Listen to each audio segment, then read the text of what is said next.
இந்த செய்தியை உங்களுக்காக வழங்குவது அருண் மசாலா. 1983 ஆண்டிலிருந்து தரத்துடன் தன்மை மாறாத அறுசுவை சமையலுக்கான அருண் மசாலா.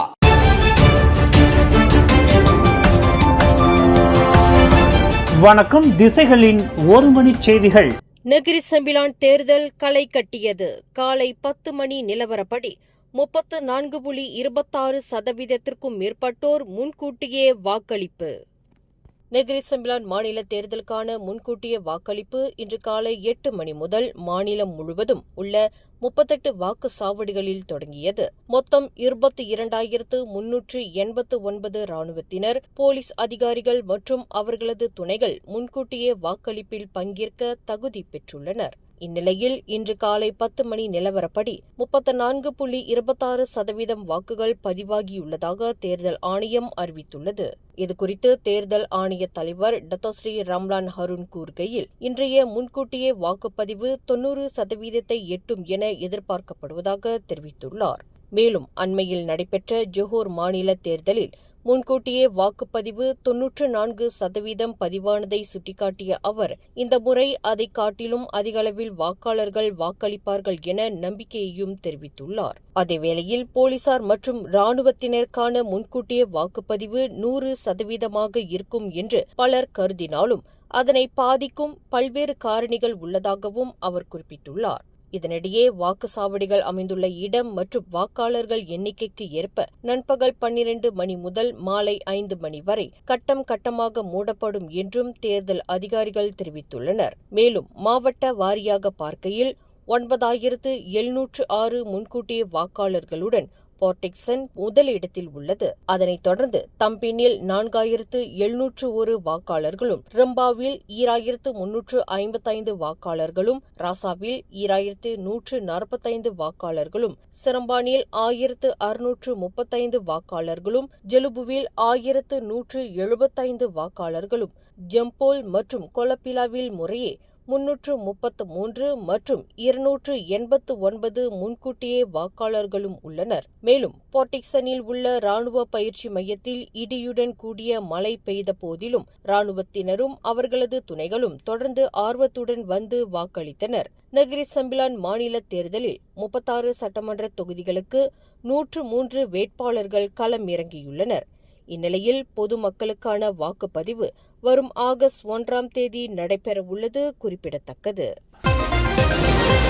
6ஆம் படிவ கல்வி முறையை உயர்கல்வி அமைச்சின் கீழ் மாற்றும் திட்டம் தற்போதைக்கு நடைமுறைப்படுத்தப்படாது என்றும் அது தொடர்ந்து கல்வி அமைச்சின் கீழ் செயல்படும் என்றும் பிரதமர் டத்தோஸ்ரீ அன்வர் இப்ராஹிம் அறிவித்துள்ளார்.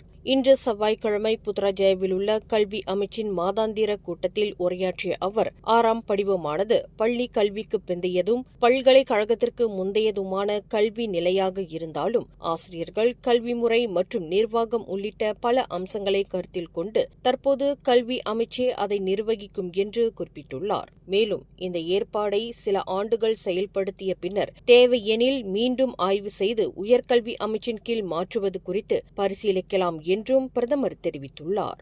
இதனிடையே 6ஆம் படிவ மாணவர்களை முன் பல்கலைக்கழக மாணவர்களாக கருதி பள்ளி நிர்வாகம் செயல்பட வேண்டும் என்றும் அன்வார் வலியுறுத்தியுள்ளார்.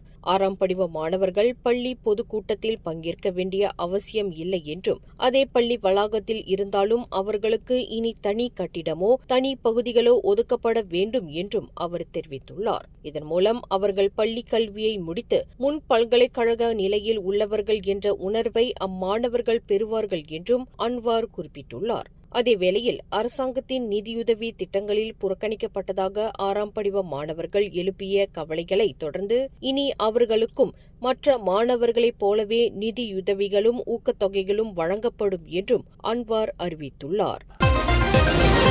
தேசிய கல்வி அமைப்பில் அறிவு மொழியாக மலாய் மொழியை வலுப்படுத்தும் முயற்சி தொடர்ந்து அரசாங்கத்தின் முன்னுரிமையாக இருக்க வேண்டும் என்று பிரதமர் டத்தோஸ்ரீ அன்வர் இப்ராஹிம் வலியுறுத்தியுள்ளார். அதேவேளையில் மலேசியா உலகளவில் போட்டித்திறன் மிக்க நாடாக உருவெடுக்க மாணவர்கள் ஆங்கில மொழியிலும் பிற வெளிநாட்டு மொழிகளிலும் திறமை பெறுவது அவசியம் என்றும் அவர் தெரிவித்துள்ளார். இன்று செவ்வாய்க்கிழமை கல்வி அமைச்சின் மாதாந்திர கூட்டத்தில் உரையாற்றிய அவர், கடந்த 3 ஆண்டுகளாக அனைத்து மாணவர்களும் விதிவிலக்கின்றி மலாய் மொழியை அறிவு மொழியாக முழுமையாக கற்றறிவதை உறுதி செய்யும் பொறுப்பை கல்வி அமைச்சரிடம் ஒப்படைத்துள்ளதாக குறிப்பிட்டார்.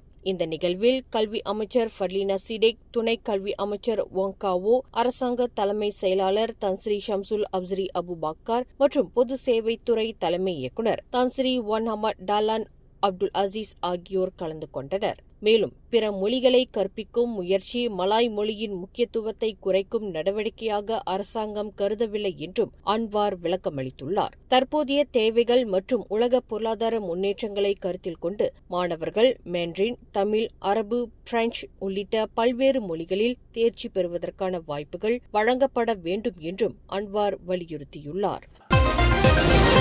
நெகிரி செம்பிலான் அரச குடும்பம் தொடர்பாக சர்ச்சைக்குரிய கருத்துக்கள் இடம்பெற்றதாக கூறப்படும் டிக்டாக் காணொலி குறித்து 11 புகார்கள் கிடைத்ததைத் தொடர்ந்து போலீசார் விசாரணையை தொடங்கியுள்ளனர். இதுகுறித்து நெகிரி செம்பிலான் மாநில போலீஸ் தலைவர் அல் ஜஃப்னி அஹ்மத் கூறுகையில், அந்த காணொலியின் உள்ளடக்கம் மற்றும் பேச்சின் சூழல் தொடர்பாக 1954 தேர்தல் குற்ற சட்டம் பிரிவு 4(1), குற்றவியல் சட்டம் பிரிவு 505B மற்றும் 1998 தொடர்பு மற்றும் பல்லுலக சட்டம் பிரிவு 233 ஆகியவற்றின் கீழ் விசாரணை நடைபெற்று வருவதாக தெரிவித்துள்ளார். மேலும் விசாரணையை பாதிக்கும் வகையில் யாரும் ஊகங்களை பரப்பவோ அல்லது அந்த வீடியோவை பகிரவோ கூடாது என்றும், இனம், மதம் மற்றும் அரச குடும்பம் தொடர்பான உணர்வுபூர்வமான கருத்துக்களை சமூக ஊடகங்களில் வெளியிடுவதை தவிர்க்குமாறும் அவர் பொதுமக்களுக்கு அறிவுறுத்தியுள்ளார்.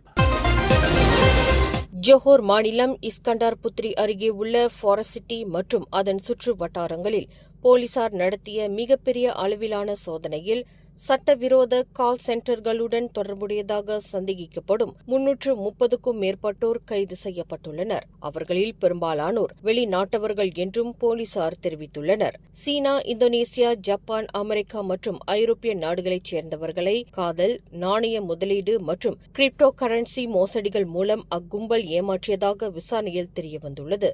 மேலும் சோதனையின் போது சுமார் 2 மில்லியன் ரிங்கெட் மதிப்பிலான கணினிகள், மடிக்கணினிகள், கைபேசிகள் உள்ளிட்ட மின்னணு சாதனங்களை போலீசார் பறிமுதல் செய்துள்ளனர். மேலும் ஆடம்பர அடுக்குமாடி குடியிருப்புகளில் பல வீடுகளை வாடகைக்கு எடுத்து அங்கிருந்தே இந்த மோசடி கும்பல்கள் செயல்பட்டு வந்தது கண்டுபிடிக்கப்பட்டுள்ளது. இச்சம்பவம் தொடர்பாக போலீசார் தொடர்ந்து விசாரணை நடத்தி வருவதுடன் இந்த மோசடி வலையமைப்பின் பின்னணியில் உள்ள முக்கிய நபர்களையும் தேடி வருகின்றனர். கெடா மாநிலம் சுங்கைப்பட்டாணி புக்கெட் சிலம்பாவ் பகுதியில் உள்ள ஒரு மர ஆலைக்கு நேற்று காலை கையேறி குண்டு போன்ற பொருட்களும் மிரட்டல் கடிதமும் அனுப்பப்பட்ட சம்பவம் பரபரப்பை ஏற்படுத்தியுள்ளது. இதுகுறித்து கொல்லமுடா மாவட்ட போலீஸ் தலைவர் ஹஞ்சான் ரம்லான் வெளியிட்டுள்ள தகவலில், காலை 10 மணியளவில் ஆலையின் நுழைவாயிலில் அந்த பொருளும் மிரட்டல் கடிதமும் கண்டெடுக்கப்பட்டதைத் தொடர்ந்து வெடிகுண்டு அகற்றும் பிரிவு சம்பவ இடத்துக்கு விரைந்ததாக தெரிவித்துள்ளார். முதற்கட்ட பரிசோதனையில் கையேறி குண்டை போல் தோன்றிய அந்த பொருள் செயல்படாத ஒன்று என்பது தெரியவந்துள்ளது. அதேவேளையில் சிவப்பு மையால் மலாய் மொழியில் எழுதப்பட்டிருந்த மிரட்டல் கடிதத்தில் மர ஆலை தனது செயல்பாடுகளை நிறுத்த வேண்டும் என எச்சரிக்கை விடுக்கப்பட்டிருந்ததாகவும் போலீசார் தெரிவித்தனர். இச்சம்பவம் தொடர்பாக மேலதிக விசாரணை நடைபெற்று வருகின்றது. தென்கொரியாவில் குத்தி கொலை செய்யப்பட்ட மலேசிய இளைஞரின் உடலை விரைவாக தாய்நாட்டுக்கு கொண்டுவர அரசாங்கம் உதவ வேண்டும் என அவரது தாயார் ஜுல்ஃபா ஃபட்லியானி உருக்கமான வேண்டுகோள் விடுத்துள்ளார். 26 வயதான அஹ்மத் ஷா அஹ்மத் ரோஸ் கடந்த சனிக்கிழமை தென்கொரியாவின் வடக்கு சுங்சாங் மாநிலம் இம்சியாங் கவுண்டியில் நடந்த தெரு சண்டையில் குத்தி கொலை செய்யப்பட்டதாக தெரிவிக்கப்பட்டுள்ளது. இச்சம்பவம் தொடர்பாக 40 வயதுடைய மற்றொரு மலேசியர் விசாரணைக்காக கைது செய்யப்பட்டுள்ளார். இந்நிலையில் கடந்த 2019 ஆண்டு முதல் தென்கொரியாவில் உள்ள தொழிற்சாலையில் பணியாற்றி வந்த அஹ்மத் ஷா தனது பெற்றோர் மற்றும் 2 உடன்பிறப்புகளின் வாழ்வாதாரத்திற்காக உழைத்து வந்ததாக அவரது குடும்பத்தினர் தெரிவித்துள்ளனர். 7 ஆண்டுகளுக்கு பிறகு வரும் டிசம்பர் மாதம் அவர் மலேசியாவிற்கு திரும்ப திட்டமிட்டிருந்ததாகவும் அவர்கள் தெரிவித்துள்ளனர். இந்த செய்தியை உங்களுக்காக வழங்கியது அருண் மசாலா. 1983 ஆண்டிலிருந்து தரத்துடன் தன்மை மாறாத அறுசுவை சமையலுக்கு அருண் மசாலா. மேலும் செய்திகளை தெரிந்து கொள்ள கீழே இருக்கும் பெல் பட்டனை அழுத்துங்கள். உங்கள் மகிழ்ச்சியை வெளிப்படுத்த லைக் மற்றும் ஷேர் செய்யுங்கள். தொடர்ந்து திசைகளோடு இணைந்திருக்க சப்ஸ்கிரைப் செய்யுங்கள்.